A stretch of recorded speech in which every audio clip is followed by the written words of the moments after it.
वन्दे जगद्गुरुम्।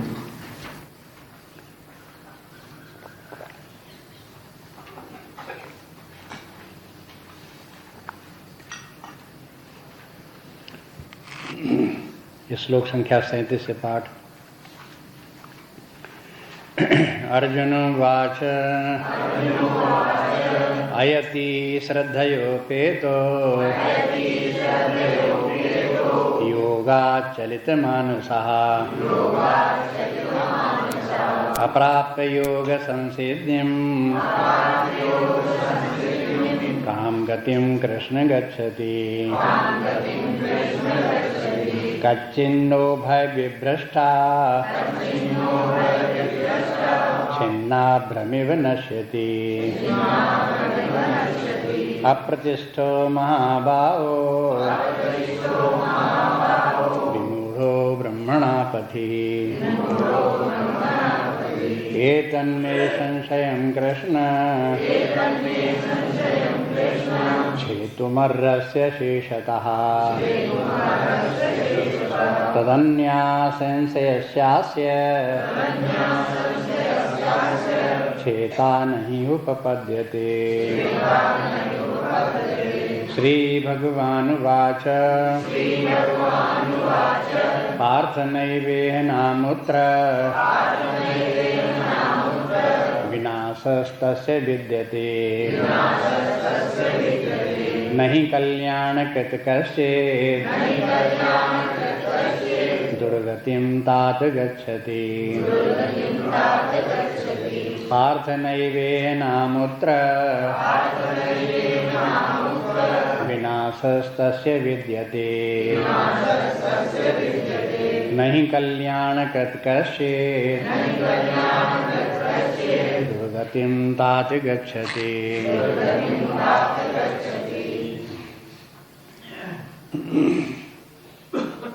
अब याद करें, कल देख रहे थे अर्जुन का प्रश्न। अर्जुन के सामने एक प्रश्न ये भी आया कि जो इस प्रकार के विरक्त होकर के ध्यान साधना में लगे, परमात्मा को प्राप्त करने के का विश्वास रखे, श्रद्धा रखे, और फिर लेकिन उसको सफलता इस जीवन में न मिल पावे, तो उसका क्या होगा, उसको कौन सी गति प्राप्त होगी। वैसे तो साफ साफ है, यदि कोई बस अपने धर्म का पालन करता है, स्वधर्म सामान धर्म का पालन करता है भली भांत, तो उसको क्या गति प्राप्त होगी। इस जीवन में भौतिक सुख कीर्ति है ही है, शरीर छोड़ने के बाद ये गति बनी बनाई साफ स्वर्ग से प्राप्त होगा।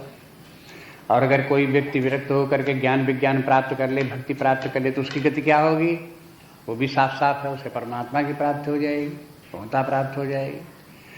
लेकिन इस दोनों के बीच में कौन सी गति है।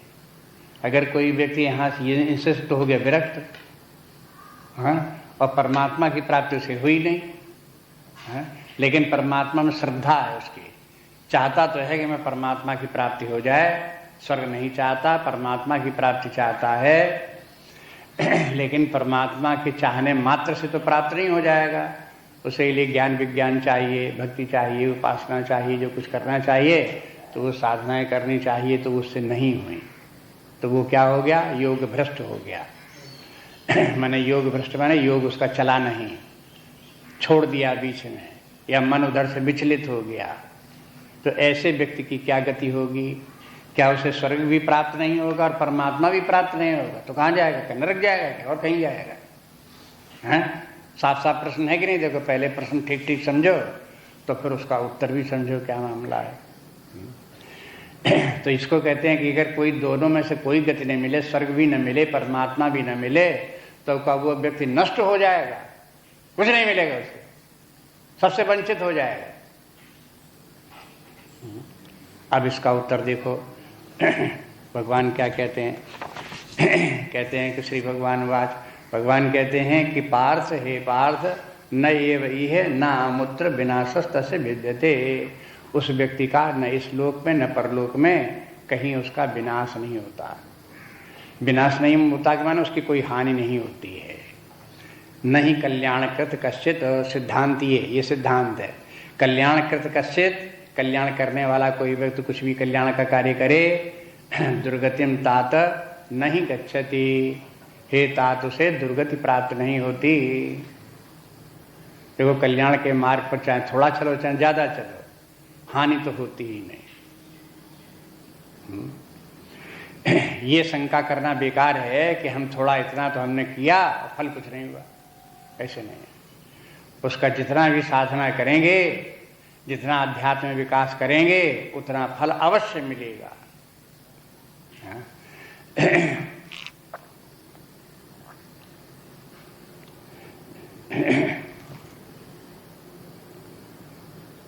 सुकृतस्य सुकृतम फलम, एक स्थान पे कहते हैं सुकृतस्य सुकृतम फलम। जो सुकृत करता है माने अच्छे कार्य करेगा, सदाचरण का कार्य चलेगा, धर्म के मार्ग पर चलेगा, तो उसका क्या फल होगा? सुकृतस्य सुकृतम फलम, उसका सुकृत फल ही मिलेगा, अच्छा फल मिलेगा,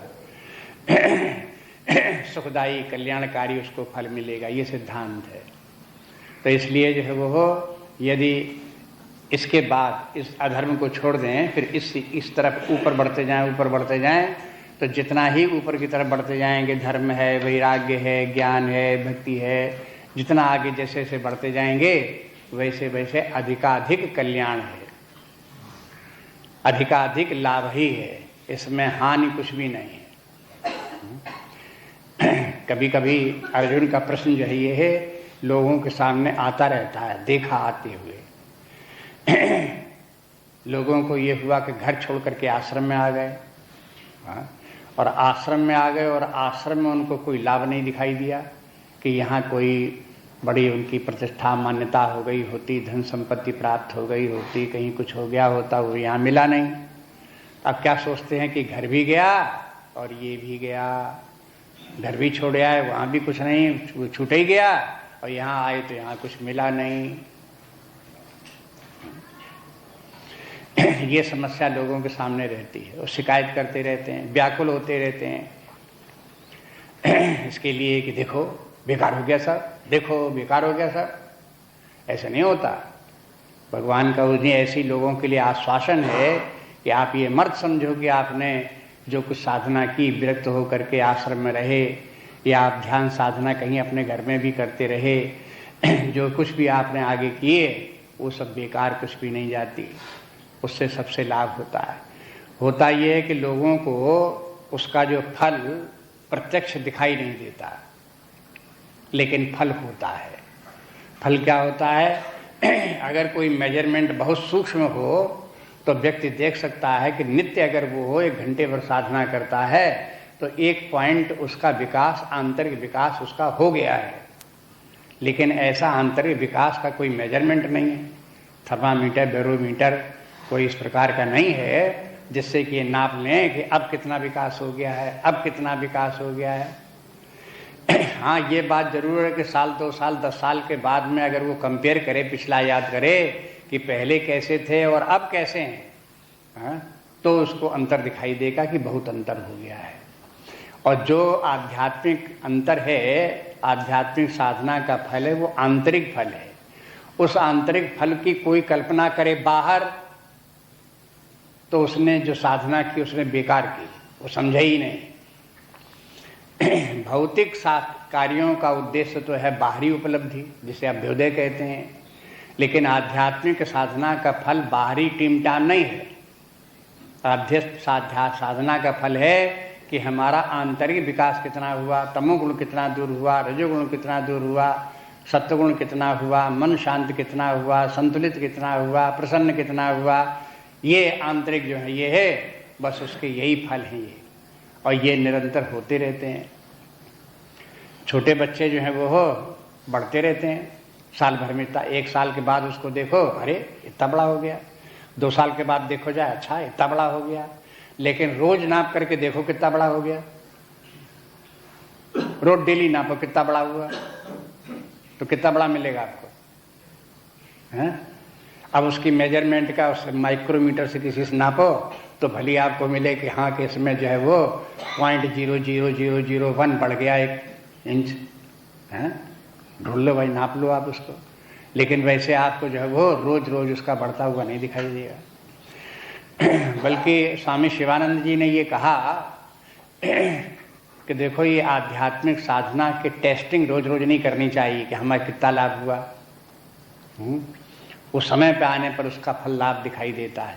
उन्होंने उदाहरण दिया एक बीज का। अगर एक बीज आप जो है वो खेत में बो दो, और देखो कि खोद करके कि आज इसमें कितना अंकुर निकला, और फिर तोप दो, और फिर दूसरे दिन खोद करके देखो कितना अंकुर निकला, फिर तोप दो, तो क्या होगा उसका? उसको बीज को उगने दो, समय आने पर अपने आप दिखाई देगा। जब दिखाई देगा तब दिखाई देगा कि हाँ आप निकल आया, और फिर बढ़ेगा तब बढ़ेगा। 10 दिन में, 15 दिन में, 20 दिन में जितना बड़ा होगा तब बढ़ता दिखाई देगा। आप उसे खोद खोद के मत देखो। इसी प्रकार से आध्यात्मिक साधना करो और खोद खोद कर मत देखो अपने भीतर। खोद के देखने के माने परीक्षा करने लगो, अपनी परीक्षा करने लगो कि भाई अब हम धर्म के मार्ग पर चलते हुए, वैराग्य साधना करते हुए अब देखें अब हमारा मन संतुलित कितना हुआ। अब झगड़ा करके देखो, पहले झगड़ा करो दूसरे से और फिर देखो कि हमारा मन कितना संतुलित हुआ। ऐसे मत देखो, ये परीक्षा मत करो उनको, ये गलत तरीका है। बस इस विश्वास के साथ चलो कि विकास तो होता ही है, आंतरिक विकास तो होता ही होता है। आंतरिक विकास कहीं व्यर्थ नहीं जाता। जितना भी आप करेंगे उतना फल आपको अवश्य मिलेगा, प्राकृतिक नियम के अनुसार। जैसे प्रकृति के नियम जितने भी हैं वो अपने अपने स्थान पर सब कार्य करते हैं, उनमें कहीं कोई नियमों में कहीं कमी ज़्यादा नहीं होती, बिगड़ते नहीं, नियम गलत नहीं होते।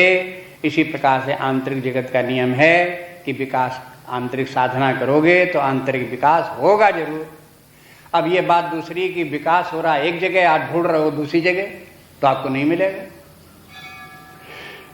इसलिए आंतरिक विकास होता है, उसे विश्वास रखो और इस बात को याद रखो, नहीं कल्याणकृत कश्चित दुर्गतिम तात गच्छति। एतात को याद, यदि कल्याण के मार्ग पर, सन्मार्ग पर चलता है, अध्यात्म के मार्ग पर चलता है तो उसकी दुर्गति तो होती ही नहीं। माने नीचे की तरफ नहीं जाएगा। दुर्गति माने अधोगति हो, नीचे की तरफ जाए, विनाश की तरफ जाए, सो नहीं जाएगा। दिनों दिन विकास ही होगा, ऊपर की तरफ भी चलेगा, चाहे धीरे चले चाहे जल्दी चले। कोई बहुत विरक्त होकर के होल टाइम साधना में लगा तो जल्दी विकास हो सकता है। कोई पार्ट टाइम साधना कर रहा है, अपने और संसारी कामों में लगा है और झंझटों में फंसा हुआ है, थोड़ी थोड़ी कभी कभी साधना भी कर लेता है, वो कभी करता है कभी नहीं करता है, तो उसकी साधना का फल उसका भी होगा लेकिन दीर्घकालीन होगा, बहुत दिनों में पता लगेगा। इस प्रकार से देखते हैं, ये पूरा विश्वास रख कर चलें। भगवान कहते हैं कि फल जरूर होता है, प्राप्त होता है। और ये फल भी जो प्राप्त होते हैं, भगवान ने कहा 2 प्रकार से, इह और अमूत्र।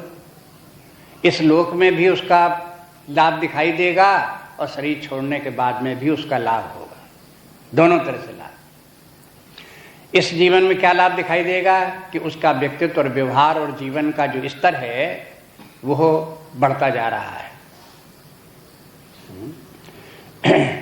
उसकी जैसे पहले अशांत रहा करता था, अब अशांत नहीं रहेगा। पहले भयभीत व्यग्र रहा करता था, अब भयभीत व्यग्र नहीं रहेगा। ये लाभ उसको इसी जीवन में दिखाई देने लगेंगे। पहले की अपेक्षा अधिक प्रसन्न संतुष्ट रहेगा। ये सब लक्षण जो उसे इसी जीवन में दिखाई देंगे। और शरीर छूट जाएगा तब क्या होगा, कहते उसकी फिर उसके बाद गति होगी, वो भी अच्छी गति होगी। जितनी पहले होने वाली थी बिना साधना के, उससे उसकी ज़्यादा ही अच्छी गति होगी। तो वो हो गया अमूत्र। अमूत्र के माने शरीर छोड़ने के बाद। पहली पंक्ति में है पार्थ नैव इह न अमूत्र। इह और अमूत्र माने इस लोक में शरीर रहते हुए, परलोक में शरीर छोड़ने के बाद। अब देखो भौतिक समृद्धि जो है वो हो व्यक्ति की, अगर इस जीवन में प्राप्त करता है तो इसी जीवन में ही उसकी रहती है। और शरीर छोड़ने के बाद उसकी भौतिक समृद्धि अगले जीवन में कहाँ तक ले जाती है, क्या करती है? अमूत्र माने कुछ नहीं, खोखला, खत्म। इस जीवन में आज चाहे जितनी समृद्धि कर लो, मान लो कि यहाँ समृद्धि हो गई, लेकिन आध्यात्मिक समृद्धि इस प्रकार की है कि इस जीवन में भी और शरीर छोड़ने के बाद अगले जीवन में भी, दोनों में ये समृद्धि आपको प्राप्त मिलेगी। इसका विनाश न इस जीवन में होने वाला है न अगले जीवन में होने वाला है। इसलिए इस बात को सावधान कर दिया। और दूसरी बात, इसी श्लोक से पुनर्जन्म का सिद्धांत भी बताने लगे। देखो गीता में जगह जगह पुनर्जन्म का सिद्धांत, सभी शास्त्रों में, रामायण में देखोगे तो पुनर्जन्म का सिद्धांत जगह जगह अनेक प्रकार से बताया गया। माने भारतीय संस्कृति में पुनर्जन्म का सिद्धांत स्वयं सिद्ध माना जाता है। उसकी कोई खोज करे और फिर पता लगावे, फिर सिद्ध करे कि ये बेवकूफ़ी की बातें हैं। ये स्वयं सिद्ध है, ये पुनर्जन्म तो होता ही होता है, न होने का कोई सवाल ही नहीं है। चाहे जैन हो तो पुनर्जन्म होता है, बौद्ध हो तो पुनर्जन्म होता है, चाहे सांख्यवादी हो तो पुनर्जन्म होता है, चाहे वैष्णव हो तो पुनर्जन्म होता है, शैव हो तो पुनर्जन्म होता है, कोई भी हो, कितने भी संप्रदाय हो, सब पुनर्जन्म होता है। कबीरदास पुनर्जन्म होता कि नहीं? पुनर्जन्म होता है। तुलसीदास पुनर्जन्म होता कि नहीं होता? क्या होता है। सूरदास पुनर्जन्म होता कि नहीं होता? हाँ? दरिया दादू नानक जी पुनर्जन्म होता कि नहीं होता? क्या होता है। और भाई पूछो किसी से पुनर्जन्म होता कि नहीं, कौन कहता कि नहीं होता? हाँ? मोहम्मदन की बात नहीं कहते हम, कहते भारतीय संस्कृति शब्द पहले बोला। हाँ, भारतीय संस्कृति में जितने संप्रदाय आते हैं उसमें कोई भी ऐसा नहीं है जो पुनर्जन्म को न मानता हो। जितनी भी फिलॉसफीज हैं भारतीय, आप देखो डॉक्टर राधा कृष्णन की पुस्तक है इंडियन फिलॉसफी, खूब बड़ी भारी लिखी हुई, 2 पार्ट्स में लिखी हुई है। उसकी भूमिका पहले उन्होंने लिखी, इंट्रोडक्शन जैसे शुरू में चैप्टर होता है वो चैप्टर लिखा। तो भारतीय संस्कृति की जो विशेषताएं, वो विशेषताएं उसमें लिखी। उसमें एक ये बात लिखी कि देखो जितने भी हम आगे दर्शनों की बात करने जा रहे हैं, उन सब दर्शनों में एक कॉमन फैक्टर ये है कि सभी दर्शन कर्म सिद्धांत को मानते हैं और पुनर्जन्म के सिद्धांत को मानते हैं। बाकी और सब दर्शनों में मतभेद हो सकते हैं। हाँ? अनेक प्रकार के मतभेद हो सकते हैं। जीव नित्य है, क्या नित्य है, कि कैसा है, कि कैसा नहीं है, उसका जो है वो हो, जीव जो है वो हो एक है कि अनेक हैं, ईश्वर है कि नहीं है, ईश्वर है तो क्या क्या रूप है, इस बात में सबके मतभेद हो सकते हैं। लेकिन इस बात में किसी का मतभेद नहीं है कि कर्म का, शुभाशुभ कर्मों का फल अवश्य होता है और पुनर्जन्म अवश्य होता है।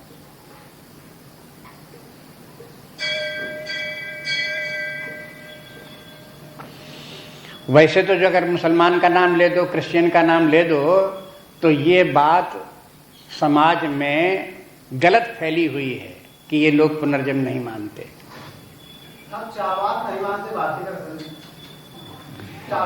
ले अब चारवाक निकल आए। अभी तक तो मुसलमान ही थे, क्रिश्चियन थे, अब एक और चारवाक निकल आए। Charvak is no philosophy. Charvak कोई दर्शन नहीं है। ध्यान देना, चारवाक जो है उसके माने है जो अज्ञानी लोगों की समाज में मान्यताएं हैं, उसी का नाम चारवाक है।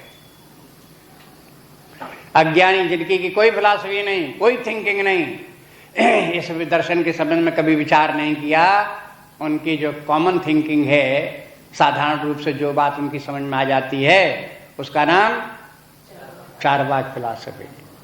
तो दैट इज नो फिलॉसफी। उसका नाम लेना, फिलॉसफी कहना, अपनी अज्ञानता का सूचक है कि हम समझते ही नहीं फिलॉसफी कहते किसे हैं।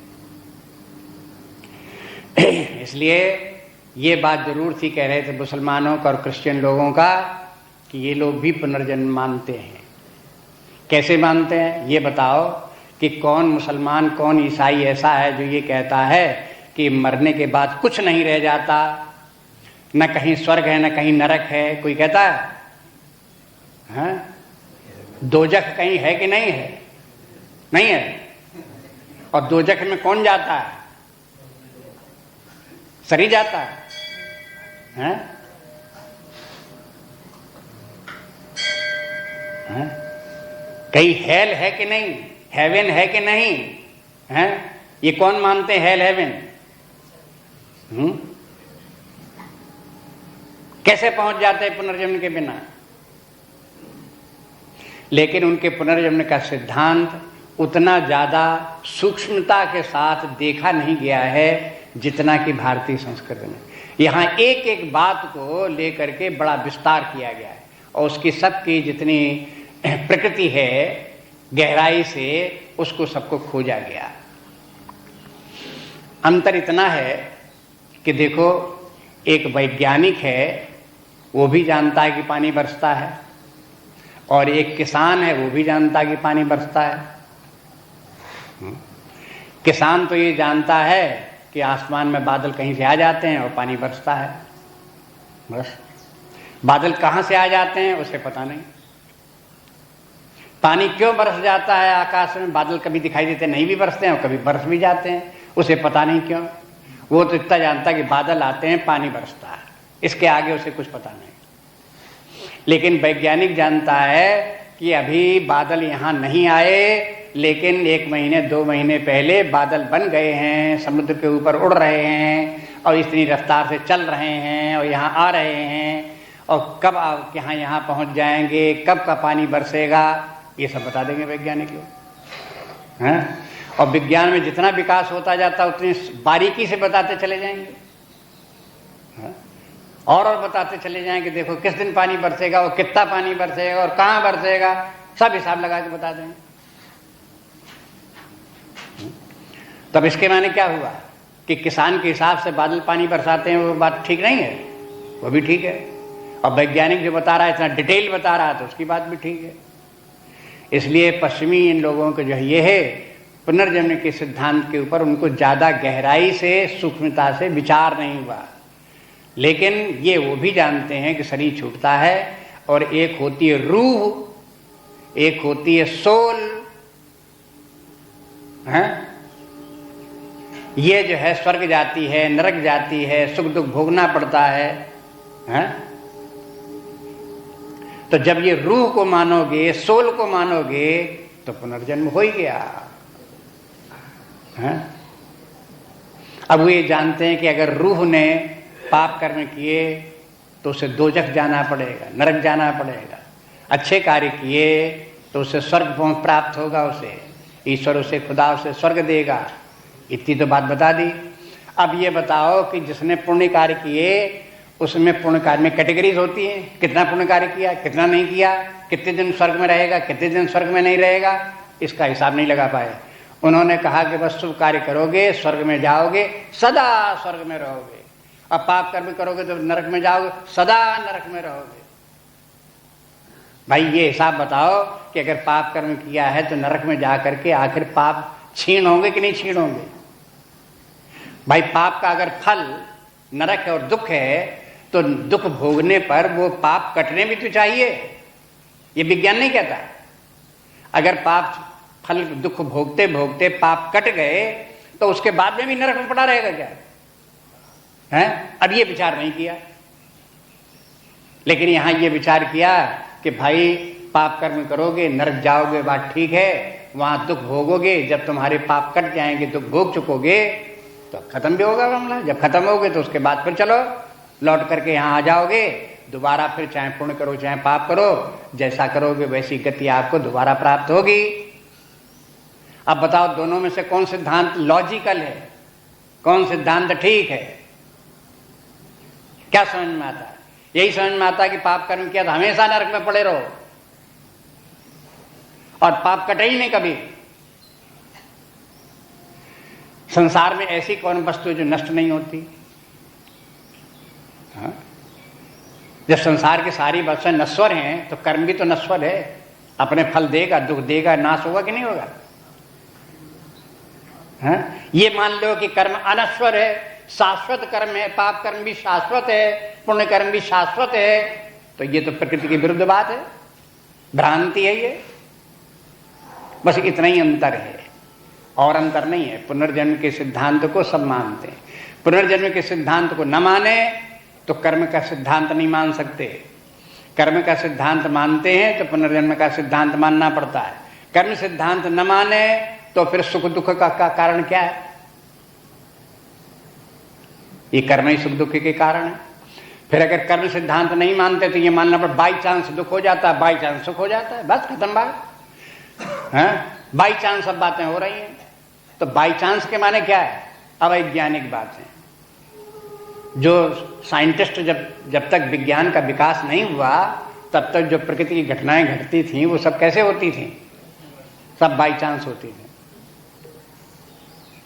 लेकिन जब वैज्ञानिक जब हो गए तब उन्होंने बता दिया कि बाई चांस कुछ नहीं है, प्रकृति के नियम है, एक के कारण से दूसरा इस प्रकार से होता है।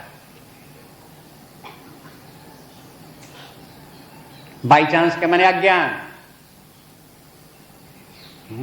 बस इस बात को ध्यान रख करके देखो, ये पुनर्जन्म के सिद्धांत को तो समझना ही चाहिए। ये कुछ बातें तो अपने अध्यात्म विद्या की प्रारंभिक हैं, इसीलिए बताया कि पुनर्जन्म का सिद्धांत और कर्म का सिद्धांत सर्वमान्य है और स्वतः सिद्ध है। अगर इस बात की बात किसी को नहीं समझ में आती तो आगे की बातें क्या समझेगा वो। कर्म के सिद्धांत के संबंध में और भी बातें, तर्क भी हैं, प्रमाण भी हैं, शास्त्र प्रमाण भी है पुनर्जन्म और कर्म के सिद्धांत संबंध में। वेद शास्त्र कहते हैं, संत लोग कहते हैं, उनका प्रमाण है। दूसरा युक्ति प्रमाण है। युक्ति प्रमाण एक तो है यह कि अगर कोई व्यक्ति कर्म करे और कर्म का फल न हो तो क्या हो? कर्म हो लेकिन कर्म का फल कुछ न हो तो जीवन कैसे चले? हर व्यक्ति किसी न किसी आशा से कर्म करता है, कर्म करेंगे तो इस कर्म का ये फल होगा। और अगर किसी को लगे कर्म बेकार करना है, फल तो इसका कुछ होता नहीं है, तो क्यों काम करे कोई भी? इसलिए कर्म और कर्म का फल तो व्यक्ति को ऑटोमेटिकली हर व्यक्ति के चढ़ा ही हुआ है, दिमाग में चढ़ा ही हुआ है, उसे तो मानना ही पड़ता है और उसी से जीवन चला रहा है वो अपने। इसलिए जब कर्म और कर्म का फल ये दोनों हैं ही हैं तो फिर उसी से और दूसरे नियम निकालो आप। अगर ये व्यक्ति जो है वो पुनर्जन्म का सिद्धांत को न मानो तो ये मानना पड़ेगा कि इस जीवन में व्यक्ति ने कर्म किए और अगर मरते तक उसका फल नहीं मिला तो वो कर्म नष्ट हो गया, बिना फल दिए नष्ट हो गया और उसे कर्म का फल नहीं भोगना पड़ा, बच गया। अच्छा, दूसरा ये कि अगर व्यक्ति को पैदा हुआ और इस प्रारंभिक जीवन से ही उसे दुख भोग रहा है तो क्यों भोग रहा है? कहते बाई चांस एक यहाँ गरीब के यहाँ पैदा हो गया, बाई चांस उसे बीमार शरीर मिल गया तो इसलिए बाई चांस दुख भोग रहा है। अरे भाई, इस बाई चांस को पता लगाओ क्यों हो रहा है, तो पता लगाना पड़ेगा पूर्व जन्म में कहीं उसने अशुभ कार्य किए हैं, उनका फल यहाँ भोग रहा है। तब तो कार्य कारण नियम बना। और अकारण कोई बात मान लो तो फिर ये बुद्धिमानी की बात नहीं है। इसलिए बहुत से बातें इसके ऊपर खूब विचार है, तर्क हैं, अपने शास्त्रों को देखो बार बार तो आपको मिलेगा पुनर्जन्म के सिद्धांत के संबंध में बहुत बातें। अब यहाँ आगे भगवान जो बताते हैं उसको इस बात को मान करके चलो कि पुनर्जन्म तो होता ही है, पुनर्जन्म का सिद्धांत तो है ही है और वो भी व्यक्ति की आंतरिक दशा के ऊपर निर्भर करता है। उस व्यक्ति ने, जिस व्यक्ति का इस जीवन में कार्य करते करते शुभाशुभ कर्म करते हुए, साधना इत्यादि करते हुए जितनी भी उसकी आंतरिक दशा का विकास हो गया उसके अनुसार ही शरीर छोड़ने के बाद उसकी गति होगी, तदनुरूप उसकी गति होगी। यही गति उसके आगे भगवान बताने जा रहे हैं। देखो अगला श्लोक। प्राप्त पुण्यकृतां लोकान् उषित्वा शाश्वती समा शुचीनां श्रीमतां गेहे योगभ्रष्टोऽभिजायते। प्राप्त पुण्यकृतां लोकान् उषित्वा शाश्वती समा शुचीनां श्रीमतां गेहे योगभ्रष्टोऽभिजायते।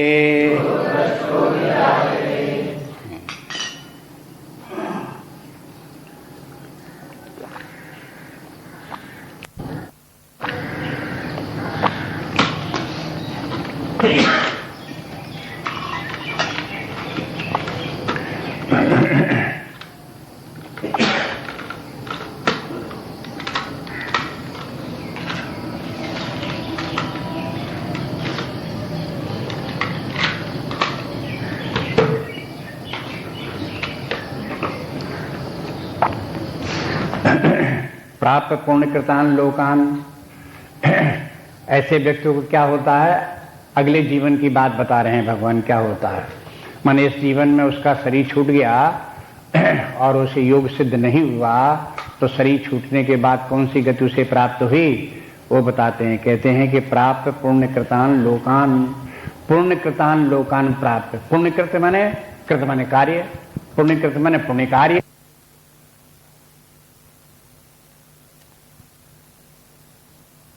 तो कहते हैं वहां पर वो लोग उसे प्राप्त होंगे और उषित्वा शाश्वती समाह, और फिर वहां बहुत दिनों तक वास करेगा। दो बातें हुई। तीसरी बात, वहां हमेशा वहां नहीं रहेगा, वहां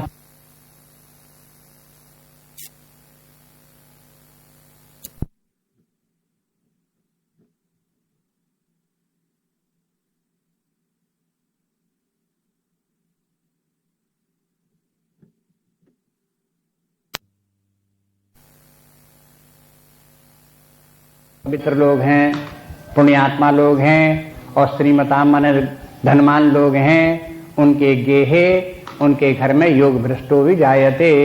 वो योग भ्रष्ट जो पिछले जन्म का योग भ्रष्ट है वो यहाँ आकर के अभी जायते, यहाँ जन्म लेगा। अब देखिए इसमें कितनी बारीकी की बातें इसमें बता दी हैं। आप देखोगे पुनर्जन्म का सिद्धांत तो है ही है, केवल मोटा मोटा पुनर्जन्म का सिद्धांत नहीं है। इसमें ये कि यदि कोई व्यक्ति धर्म, सामान्य धर्म का पालन करता है तो उसे स्वर्ग की प्राप्ति होती है, हाँ? लेकिन जो व्यक्ति विरक्त होकर के उपासना, ज्ञान, विज्ञान के द्वारा परमात्मा को प्राप्त करने के लिए कृत संकल्प हो गया और उसकी श्रद्धा परमात्मा में हो गई, तो ऐसे व्यक्ति को वो व्यक्ति जो है सामान्यतः इस स्तर के व्यक्तियों से श्रेष्ठ है। भले ही उसे परमात्मा की प्राप्ति न हुई हो तो भी उनको ये जो सामान्य धर्म, स्वधर्म के स्तर से प्राप्त होने वाले, स्वर्ग तक जाने वाले जो प्राणी हैं, उनसे वो प्राणी उच्च कोटि का है। परिणाम ये होगा कि उसके बाद परमात्मा को तो प्राप्त नहीं होगा, मुक्त तो नहीं होगा, लेकिन होगा क्या उसे, तो कहते हैं उसे स्वर्ग प्राप्त हो जाए। स्वर्ग तो उसका बना ही बनाया है। ऐसे बोल लो कि भाई जो जिसको कि परमार्थ की साधना करने वाले को परमात्मा की प्राप्ति नहीं होगी, उसका स्वर्ग तो कहीं नहीं जाता, वो तो बना बनाया है। एक बात। दूसरी बात, स्वर्ग जो है वो भी कई स्तर का है। लोकान शब्द बोल दिया, पुण्यकृताम लोकान, इसके माने गंधर्व लोक हैं, आजानज लोक हैं, हाँ, वो कर्म देव लोक हैं, फिर नित्य देव का लोक है, इस प्रकार से कई लोक हैं। ये सब पुण्य कार्य करने वाले लोगों को ये लोक प्राप्त होते हैं। इसके माने ये है कि जिसने की परमार्थ की साधना की होगी लेकिन कम की होगी, उसे गंधर्व लोक प्राप्त हो जाएगा।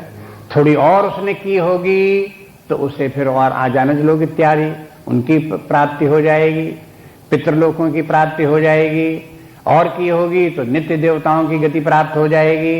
ये सब इस प्रकार से ये है। इन लोकों में भी अनेक लोकों के स्तर हैं। उन लोकों में वो व्यक्ति अपनी अपनी जहां तक साधना किया हुआ व्यक्ति मानसिक स्तर पर पहुंचा होगा, उस स्तर तक वहां पहुंच जाए। तात्पर्य यह है पुनर्जन्म के सिद्धांत का ये है कि इस साधना में व्यक्ति ने तमोगुण, रजोगुण, सत्वगुण में जिस स्तर का व्यक्ति होगा, मतलब तमोगुण नीचे, फिर उसके बाद रजोगुण, फिर सत्वगुण, तो इसमें तमोगुण से रजोगुण, रजोगुण से सत्वगुण में जितना प्रपोर्शन जितना बढ़ता चला जाएगा, उसी के अनुसार शरीर छोड़ने के बाद जो उसकी गति होगी उसी प्रपोर्शन से होगी। बस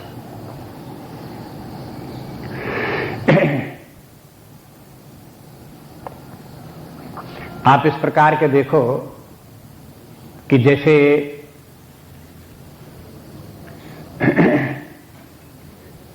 कुछ टुकड़े आप बनाओ, एक लोहे का बनाओ, एक लकड़ी का बनाओ, एक प्लास्टिक का बनाओ, इस प्रकार के कई एक ही वॉल्यूम के कई टुकड़े बनाओ, चाहे गोल बनाओ चाहे चौकोर बनाओ, लेकिन वॉल्यूम सबका एक ही हो। और उन सबको पानी में डालो, तो कोई पानी के ऊपर तैरता रहेगा, कोई पानी में जरा ज्यादा चला जाएगा, कोई पानी में और ज्यादा चला जाएगा, कोई पानी में और ज्यादा चला जाएगा, कोई पानी में नीचे तली में चला जाएगा। अब ये जो गति उनमें दिखाई दे रही है पानी के भीतर इन सबके ब्लॉक्स की, वो क्यों दिख रही है? बस अब उनमें जितनी डेंसिटी थी उसके अनुसार आपको वो सब दिख रहा है उसमें। इसी प्रकार से साधना के द्वारा व्यक्ति के अंदर एक प्रकार से आध्यात्मिक डेंसिटी चेंज होती रहती है। उसी के अनुरूप ही उसका अगला जन्म जो है जितना हो जाएगा जीवन में, उतना ही अगले जीवन में उस स्तर तक वो चला जाएगा।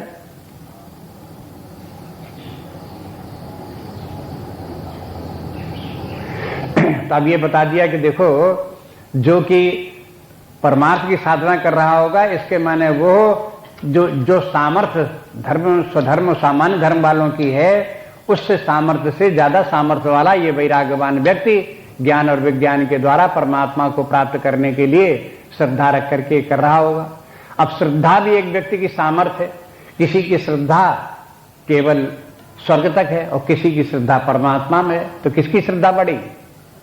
परमात्मा वाली श्रद्धा बढ़ी। तो ऐसे व्यक्ति का फल, जिसको स्वर्ग प्राप्त होना कम श्रद्धा वाला है, तो उसको यहीं तक फल प्राप्त होगा। जिसकी ज्यादा श्रद्धा परमात्मा में है, उसका स्वर्ग तो बना ही बनाया है, उससे भी ज्यादा प्राप्त हो जाएगा। उससे ज्यादा क्या प्राप्त हो जाएगा? स्वर्ग अन्य लोगों को, सत्कर्म करने वालों को स्वर्ग अगर 1000 वर्ष के लिए मिल रहा होगा, तो उस व्यक्ति को ये स्वर्ग जो है वो 2000 वर्ष के, 3000 वर्ष के लिए, 4000 वर्ष के लिए मिल जाएगा। तो कहते हैं उषित्वा शाश्वती समा, बहुत दिनों तक वहां वास करे। जितना कि पुण्य का कार्य करने वाले व्यक्ति भी वहां स्वर्ग आदि लोकों में उतने दिन वास नहीं करते, उतने दिन तक वो वास करे। मन ज्यादा दिन तक सुख प्राप्त उसे होगा, स्वर्ग का सुख। ये तो उसका बना ही बनाया है। दूसरी बात ये कि वो शरीर वहां से जब आएगा, शरीर छोड़कर पुण्य जब उसके उस लौट करके, तो मनुष्य शरीर उसे फिर प्राप्त होगा वहां से स्वर्ग से आने के बाद में। और मनुष्य शरीर प्राप्त होने के बाद में फिर किसी दरिद्री के घर पैदा नहीं होगा, धनवान के घर पैदा होगा।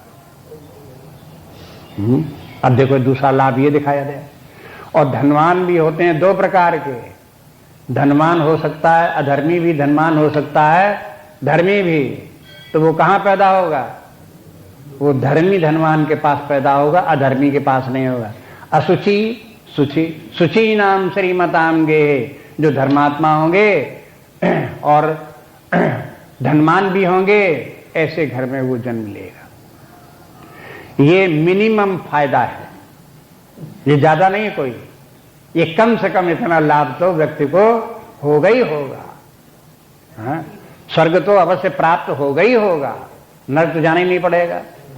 और फिर शरीर धारण करेगा तो गरीबों के यहाँ पैदा नहीं होगा, धनी के यहाँ पैदा होगा। और वो भी धनी के यहाँ, पुण्यात्मा जो धनी होंगे, पवित्र लोग होंगे, उनके यहाँ पैदा होगा। अब भाई देखो, कहते हैं इससे भी बड़ा फल उसे मिल सकता है।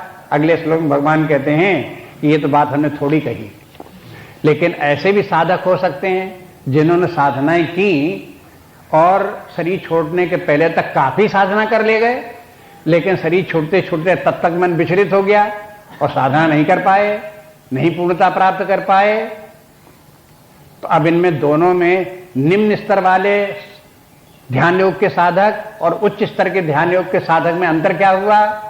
एक में रजोगुण था और दूसरे में रजोगुण की कमी हो गई थी। तो जिनमें रजोगुण रहेगा कुछ मात्रा में और वे साधना इस प्रकार की करेंगे तो उन्हें स्वर्ग प्राप्त होगा, और मनुष्य शरीर प्राप्त होगा तो धनी के घर प्राप्त होंगे। क्यों? कि रजोगुण के कारण उन्हें रजोगुण धनी का घर प्राप्त कराएगा। लेकिन परमार्थ की साधना की है, इसलिए पुण्यात्मा धनी लोगों के यहां प्राप्त कराएगा। देखो कितनी नाप जोक है,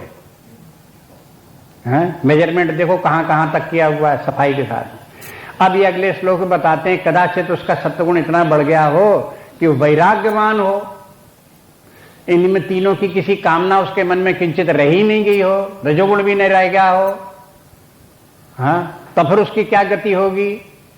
तो आप देखो आगे। अथवा योगिनामेव कुले भवति धीमताम् एतद्धि दुर्लभतरम् लोके जन्म यदीदृशम् अथवा योगिनामेव कुले भवति धीमताम् एतद्धि दुर्लभतरम् लोके जन्म यदीदृशम्। अथवा अथवा कहते दूसरा विकल्प बताते हैं। किन लोगों के लिए? उन्हीं लोगों के लिए अथवा नहीं कहते हैं, अथवा उन लोगों के लिए कहते हैं कि जिन्होंने कुछ ज्यादा साधना की है और उनके जो हैं विषया शक्तियां उनकी छूट गई हैं, वैराग्यवान हो गए हैं। ऐसे लोगों का क्या होता है? कहते हैं योगिनाम एव कुले भवति। वे स्वर्ग जाकर के अपना टाइम वेस्ट नहीं करते। वो एक शरीर छूटते हैं, छोड़ते हैं और दूसरा शरीर फिर प्राप्त कर लेते हैं, मनुष्य का ही शरीर। पुराना वृद्ध शरीर हो गया था, हटा, डिस्कार्ड करो, अब हम नए शरीर को धारण करके फिर साधना करेंगे। इसलिए वो शरीर छोड़ करके दूसरा नया शरीर फिर धारण कर लेते हैं। और उनको शरीर कहाँ धारण करते हैं? वो धनी को लोगों के घर में नहीं करते हैं। योगी नाम एव कुले, योगियों के कुल में शरीर धारण करते हैं। अब देखो शास्त्र, गीता शास्त्र के अनुसार धनी व्यक्तियों की अपेक्षा, पापी धनी व्यक्तियों की अपेक्षा शुचि नाम धनी जो है श्रीमान है वो श्रेष्ठ है। लेकिन शुचि नाम श्रीमताम से भी ज्यादा श्रेष्ठ कौन है? योगी नाम एव कुले, योगी लोगों का कुल।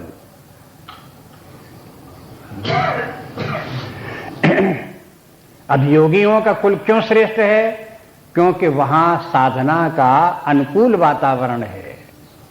बचपन से ही वो साधना करने लगेंगे तो माँ बाप उनको खराब नहीं कहेंगे, अरे क्या बेवकूफी काम करते हो, हतोत्साहित करें, ऐसे नहीं करेंगे।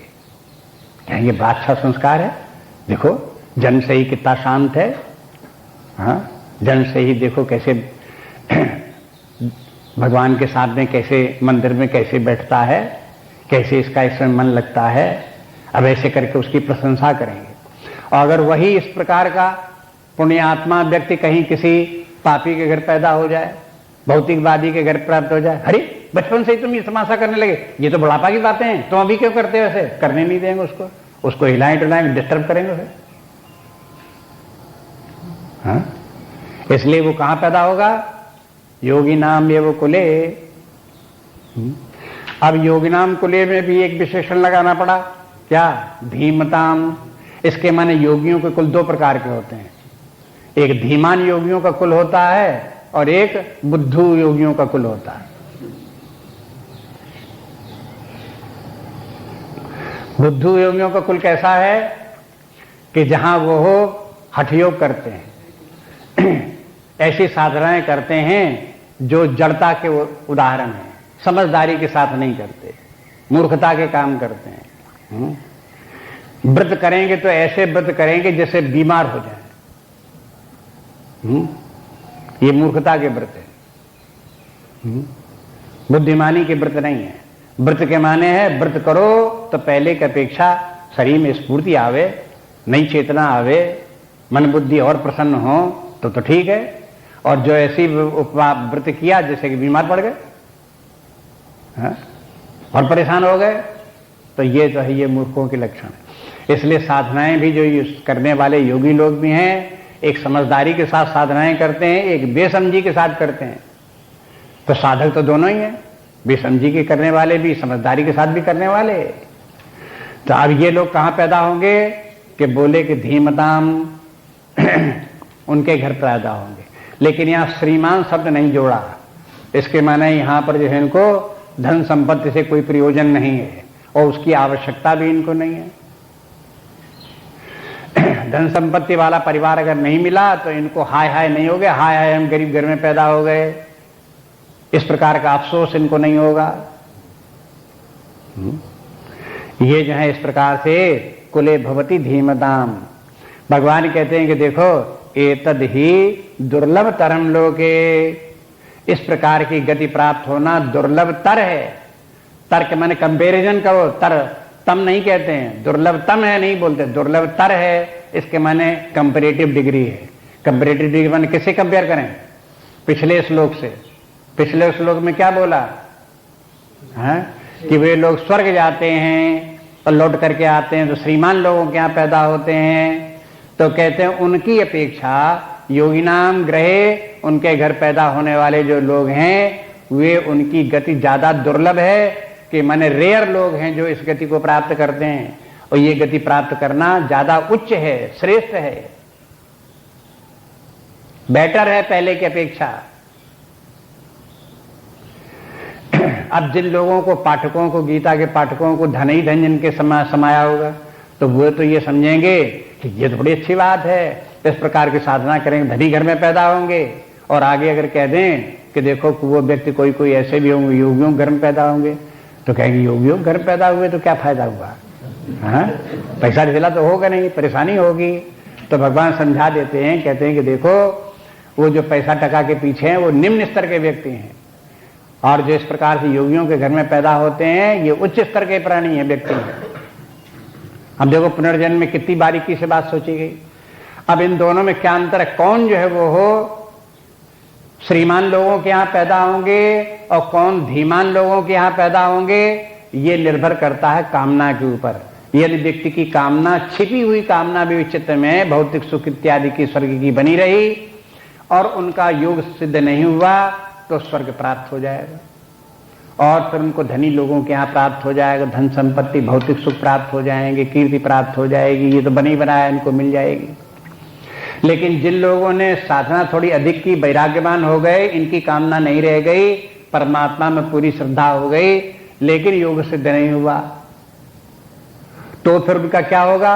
वो इस फिर आकर के भौतिक सुखों में, कीर्ति में, स्वर्ग में नहीं पड़ेंगे। उसको शरीर त्यागने के बाद दोबारा फिर जहां तक उन्होंने साधना छोड़ी थी उसी के आगे साधना आगे उनकी चल पड़ेगी। ये श्रेष्ठ साधना के लक्षण है। बीच में व्यवधान नहीं आया, इसके माने वो आगे बढ़ चले, श्रेष्ठ साधना हो गई। एतद ही दुर्लभतरम लोके जन्म, यदि ईदृशम जन्म लोके दुर्लभतरम, इस प्रकार का जन्म लोक में दुर्लभ है। दुर्लभ एक तो साधना के कारण दुर्लभ है, जिनकी उच्च साधना होगी उन्हीं को ये प्राप्त होगा। और कुछ इसके जो व्याख्याकार हैं उन्होंने ये भी बताया कि देखो संसार में अवसर प्राप्त होते हैं, लेकिन कुछ अवसर बहुत होते हैं, कुछ कम अवसर होते हैं। जैसे कि धनी लोग, धनी को ढूंढो तो दुनिया में ऐसे जो अधर्मी धनी हैं, भ्रष्टाचार दुराचार के जो धनी बन गए हैं, आपको बहुत मिल जाएंगे। लेकिन ऐसे धनी व्यक्ति जो सदाचार पूर्ण उन्होंने धन कमाया हो, ऐसे मिलेंगे तो कम मिलेंगे। ये नियम है इस प्रकार का।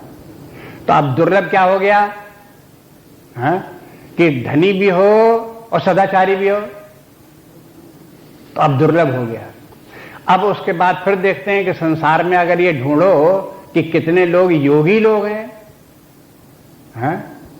अब योगी लोगों के यहां ढूंढो कि भाई अब एक व्यक्ति ने, साधक ने शरीर छोड़ा, और शरीर छोड़ने के बाद में अब वो किसी योगी के घर में उसको जन्म लेना है, तो दुनिया में ढूंढो योगी कहाँ है?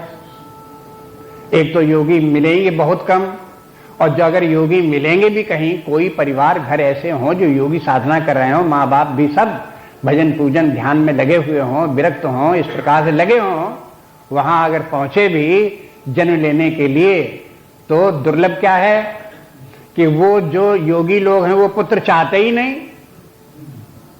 अब आप वेट करो, जब उनके मन में कदाचित कामना हो पुत्र की, तब आप पुत्र बन के उनके यहां पैदा हो सकते हो। नहीं, कैसे पैदा हो गए? लाइन लगाए रहो।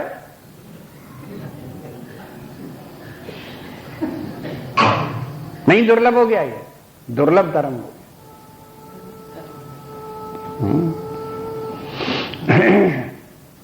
एक बात और एक बोले, एक संत थोड़ा और आगे विचार किया, उन्होंने कहा कि देखो ये है जो जन्म होता है, पुत्र प्राप्त होता है, ये दो प्रकार का होता है। दो प्रकार के कुल होते हैं, योगियों के कुल दो प्रकार के। एक होता है बिंदु कुल, और दूसरा जो होता है वो हो नादकुल, बिंदुकुल और नादकुल। बिंदुकुल भी प्राप्त हो जाना आसान है, लेकिन नादकुल प्राप्त होना उससे भी दुर्लभ है। बिंदुकुल के माने किसी गृहस्थ के घर में योगी हो और उसके यहां घर में पैदा हो जाओ तो फिर भी हो सकते हो, लेकिन कहीं कोई नादकुल प्राप्त हो जाए, माने जो सिद्ध पुरुष हो, परमात्मा भाव में स्थित हो, ऐसा गुरु प्राप्त हो जाए और उसकी शरण में पहुंच जाओ और वो स्वीकार कर ले पुत्र की तरह से, तो वो भी पुत्र ही होता है, और ये उससे भी ज्यादा दुर्लभ। इसलिए एक के बाद एक दुर्लभता बताते चले जाते हैं, और ये दुर्लभता सुलभता निर्भर किस पर करती है? बाई चांस पर नहीं करती है, व्यक्ति की आंतरिक दशा पर करती है। किस व्यक्ति ने कितनी साधना की है और उसका क्या फल प्राप्त होना है।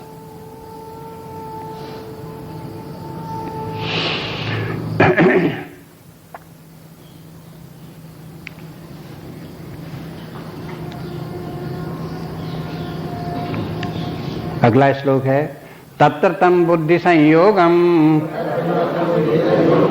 लभते पौर्वदेहिकम यतते च ततो भूयः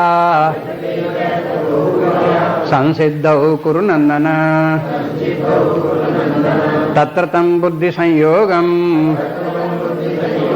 लभते पौर्वदेहिकम यतते च ततो भूयः संसिद्धौ कुरु नंदन। तत्र तम बुद्धि संयोगम कहते वहां तत्र के माने योगियों के घर में जहां उसने जन्म लिया, तो बुद्धि संयोगम कौन सी बुद्धि के संयोग से? पौर्वदेहिकम लभते बुद्धि संयोगम, पूर्व देह में जो उसने जैसी बुद्धि प्राप्त कर ली थी, जहां तक विकास हो गया था, बौद्धिक विकास हो गया था, वो बुद्धि संयोग इस जीवन में फिर प्राप्त उसे होता है। और फिर जब वैसी बुद्धि फिर हो गई अगले जीवन में भी, तो यतते चेत तो भूयाः, तो जो साधना पहले पिछले जन्म में कर रहा था नहीं कर पाया, तो वो इस जीवन में आकर के करता है। संसिद्धौ कुरुनंदनः, और हे कुरुनंदन वो संसिद्धि को प्राप्त होता है, अगले जन्म में संसिद्धि प्राप्त कर लेगा, उसी प्रकार फिर साधना करेगा। अब ये देखो ये भी है ये कि अगले जन्म में साधना किसकी कंटिन्यू रहती है और किसकी नहीं रहती। अगर किसी की साधना में भौतिक कामना रही तो इस जीवन में उसने भौतिक भोग भोग लिए, अगले जीवन में भौतिक सुख प्राप्त कर लेगा, उन सुखों को भोग लेगा, लेकिन उसकी साधना आगे नहीं बढ़ रही। लेकिन यदि कामनाएं उसने छोड़ दी तो इस जीवन में भी उसकी साधना आगे बढ़ती रहेगी, और शरीर छोड़ने के बाद में भी उसे ऐसा अवसर प्राप्त होगा कि पहले जैसी साधना फिर वो और आगे करेगा और आगे चल करके लक्ष्य तक पहुंच जाएगा। इसलिए पौर्वदेहिकम माने पुनर्जन्म, पौर्वदेहिकम माने पिछले जन्म में जो शरीर प्राप्त हुआ था उसमें जो उसने साधना की थी, उससे जो उसे बुद्धि संयोग प्राप्त हुआ था, वो इस जीवन में फिर हो गया। तो अब शास्त्र क्या कहता है? इसके माने ये है कि जो एक जीवन में जैसी बुद्धि व्यक्ति की होती है, वो अगले जीवन में बुद्धि उसके साथ वैसी रहती है। अगर हमारी बुद्धि विकसित होते हुए सत्वगुणी बुद्धि हो गई, तो अगले जीवन में हमको कैसी बुद्धि मिलेगी? सतोगुणी ही मिलेगी। और अगर इस जीवन में अपने बुद्धि को बिगाड़ लिया, रजोगुणी कर लिया, तमोगुणी कर लिया, भ्रष्ट बुद्धि कर ली, तो अगले जीवन में कैसी बुद्धि मिलेगी? वैसी तद्रूप बुद्धि मिलेगी। इसलिए सावधानी पूर्वक ऐसा जीवन जिए कि इस जीवन में कोई अपना बिगाड़ न हो। जैसा जो कुछ हम बचपन में आए जैसे बन करके पिछले जन्म से, उसमें थोड़ा और विकास हो, भलाई हो, कुछ अच्छाई हो, श्रेष्ठता प्राप्त हो, तो जीवन सफल। और जो कुछ हम पहले से करके आए इस जीवन में उसका भी भोग लिया, और जो था उसका भी नाश कर बैठे, तो बस आगे भविष्य जो है अंधकार में हो गया। इसलिए ये बात को भी ध्यान रखें कि जब जीव एक शरीर से दूसरे शरीर में जाता है, तो पूर्व जीवन का जो उसके तमोगुण रजोगुण की जैसी वासनाएं होती, वासनाएं उसके साथ जाती हैं, और जैसी वासनाएं होती हैं वैसी उसके मन बुद्धि भी अगले जीवन में वैसे ही देखने में आते हैं। बस ये जैसे बचपन में बच्चे हुए, अब उनके देखो सब बच्चों के स्वभाव एक से नहीं है। एक ही घर के एक ही वातावरण में जितने बच्चे पैदा होते हैं उनका एक सा स्वभाव नहीं, एक ही माता पिता, बच्चों का स्वभाव एक सा नहीं। तब उसका कारण क्या है? अब ये पश्चिमी मनोवैज्ञानिकों ने इसके ऊपर खोज की और दो बातें उनको मिली, एक मिला हेरिडिटी और दूसरा मिला एनवायरनमेंट। कि भाई बच्चे भिन्न भिन्न प्रकार के क्यों? कि भाई देखो माता पिता भिन्न भिन्न, इस प्रकार से बच्चे भी भिन्न भिन्न प्रकार के, हेरिडिटी लक्षण उनमें आ गए, अच्छी बात है। लेकिन एक ही माता पिता के बच्चे, उनमें क्यों भिन्नता दिखाई दी? कि एनवायरनमेंट के कारण दिखाई दी। एक बच्चा दूसरे एनवायरनमेंट में रहा, दूसरा दूसरे एनवायरनमेंट में, इसलिए अंतर पड़ गया। और हम करके तुम्हें दिखा दें, देखो दो बच्चे हों किसी के, एक को शहर में रखो कॉन्वेंट में पढ़ाओ और दूसरे गांव में रखो खेती कराओ, जब बड़े होंगे 25-30 साल के होंगे, दोनों खड़ा करके देख लो, दोनों में अंतर है कि नहीं है? क्या अंतर है?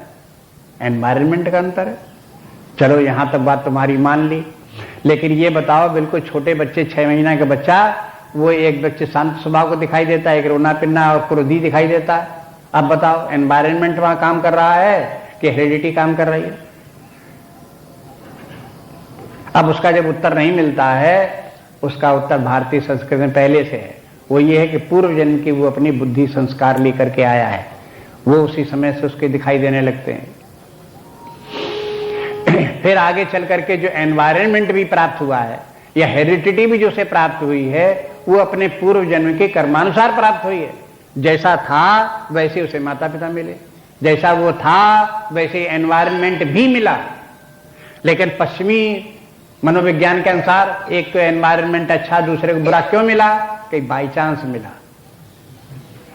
अभी देखो बहुत खोज की, लेकिन एक स्तर पर पहुंच के बोल दिए बाई चांस मिला। लेकिन भारतीय संस्कृति उसके पीछे पड़ी होगी, बाई चांस हम नहीं मानते। तो कौन ज्यादा वैज्ञानिक है? पश्चिमी दार्शनिक, मनोवैज्ञानिक, वैज्ञानिक, वे लोग ज्यादा वैज्ञानिक हैं कि ऋषि लोग यहाँ के ज्यादा वैज्ञानिक हैं? वो कहते हम तो नहीं मानते कि बाई चांस उसको जो है एनवायरनमेंट अगेंस्ट मिल गया या अनुकूल मिल गया। कैसे मिला? कहते पूर्व जन्म के संस्कारों का, जैसी वासना थी, जैसा वासना थी और जैसा उसका स्वभाव था, उनकी इनहेरेंट टेंडेंसी जैसी पूर्व जन्म से चली आ रही थी, उसने वैसा ही एनवायरनमेंट सेलेक्ट किया और उसी में रहा, वही पसंद आया उसे एनवायरनमेंट। आप जिसके कि जिस बच्चे के जो है संस्कार कुत्सित हों, आप उसको चाहो बहुत बढ़िया सत्संग दो, बहुत बढ़िया साधन पढ़ने लिखने के उसको सबको उपलब्ध करा दो, स्कूल जाएगा नहीं। क्या कर लोगे आप उसको? चाहे जितना मारो, चाहे इतना जाटो, चाहे जितना काटो, उसको जाएगा नहीं, करेगा नहीं कुछ। क्यों नहीं कर रहा है? एनवायरनमेंट आप जबरदस्ती करके दे रहे हो तो भी उसको नहीं, वो उसमें रह रहा है, जरूर उसके भीतर कुछ गड़बड़ी है। तो वही बात बता रहे हैं कि देखो ये अगले जन्म में व्यक्ति के संस्कारों का प्रभाव किस प्रकार से दिखाई देता है। ये देखो, ये बुद्धि के संयोग से जो साधक लोग हैं इस प्रकार से अगले जीवन में पुनः साधना करते हैं। आगे की बात है। नान्या स्पृहा रघुपते हृदय सुपदीये, सत्यं वदामि च भवान् अखिलान्तरात्मा, भक्तिं प्रयच्छ रघुपुंगव निर्भरां मे, कामादिदोषरहितं कुरु मानसञ्च। श्री राम जय राम जय जय राम, श्री राम जय राम जय जय राम, श्री राम जय राम जय जय राम, श्री राम जय राम जय जय राम, श्री राम जय राम जय जय राम, श्री राम जय राम जय जय राम, श्री राम जय राम जय जय राम, श्री राम जय जय राम। श्री राम जय जय राम। श्री राम जय जय राम। श्री राम जय जय राम। श्री राम जय जय राम। श्री राम जय जय राम। श्री राम